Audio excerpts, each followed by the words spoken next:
بسم الله الرحمن الرحيم الحمد لله رب العالمين والعاقبة للمتقين ولا عدوان إلا على الظالمين وأشهد أن لا إله إلا الله وحده لا شريك له وأشهد أن محمدا عبده ورسوله وبعد runtii ugu horeyn Allah ayaa mahad iska leh na waafajiya in halkaan isugu nimaano marka labaad waxaanu mahad celinaynaa madaxweynaha dowlad goboleedka Hirshabeelle oo ah deegaan doorashada aan ka soo jeedno Dr. Maxamed Cabdi Waare runtii kulan aad iyo aad u qiimo badan ujeedkiisuna ahaa aragti isweydaarsi xog isweydaarsi ku saabsan deegaanka dadka iyo dalka iyo xaaladda siyaasadeed ee iminkadan taagan runtii aragtiyo fara badan oo wanaagsan ayaa halkan la isku weydaarsaday garnaqsi badan iyo muxuu ahaa in loo balamay in hore looga sii socodsiiyo waxa halkan waxa weeyaan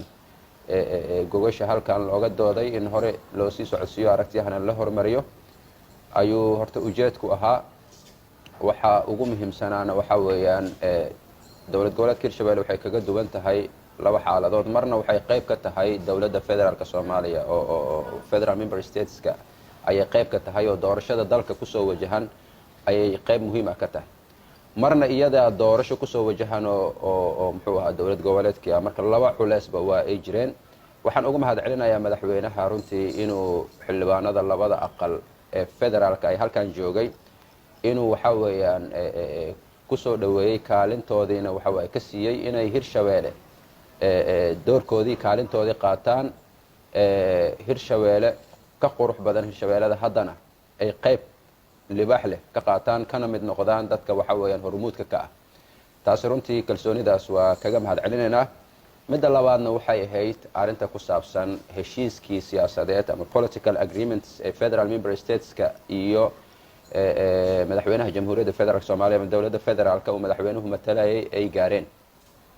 oo 15 qodob ka koobnaa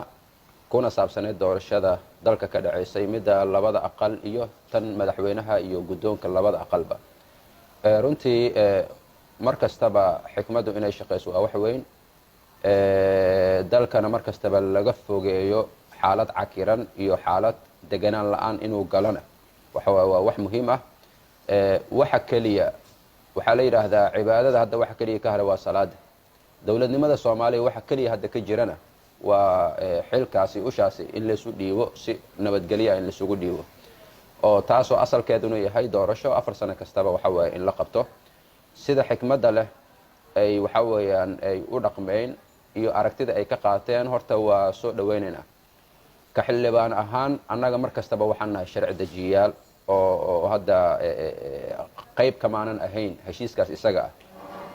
ah shuruucanna waxa weeyaan annaga shaqo ku leenahay sharci doorasho oo qof iyo cod ayaana ansixinay wixii inta ka bedelan marba hadii uu ku jiro qodob sheegaya xildhibaanada